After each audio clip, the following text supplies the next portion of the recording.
எப்படி இருக்கிறோம்? நம்ம நீதியா இருக்கிறோமா, இல்ல அநீதி உள்ளவர்களா, அக்கிரமம் உள்ளவர்களா இருக்கிறோமா? அப்போ நீதியான வாழ்க்கை வாழ்வதற்கு வேதம் சொல்லுது, அந்த நீதியை நான் கட்டியாய் பிடித்துக் கொண்டேன், கட்டியாய் பிடித்துக் கொண்டேன், உறுதியாய் பிடித்துக் கொண்டேன். ஏன் என்னை விட்டுடக்கூடாது?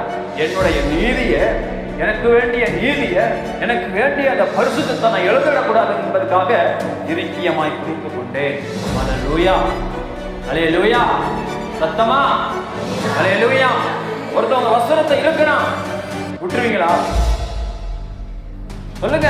ஒரு வஸ்திரத்தை ஒருத்தன் இழுக்கணும்னு வச்சுக்கோங்களேன், என்ன பண்ணுவீங்க? விட்டுருவீங்களா?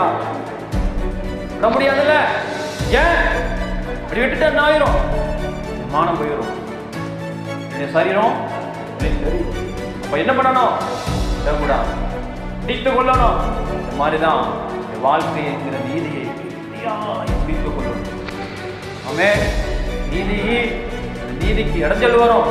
நீதியா வாழ்றது கஷ்டம், ஆனாலும் நீதியாய் வாழ வேண்டியதான் தேவனுடைய இஷ்டம். ஆமென், அல்லேலூயா. தேவ நீதியை நம்ம பிடித்துக் கொள்ளணும். நீதிமானா வாழ்வது ரொம்ப கஷ்டம், ஆனா தேவ கிருபையினால வாழ்வது ஈஸி. அல்லேலூயா.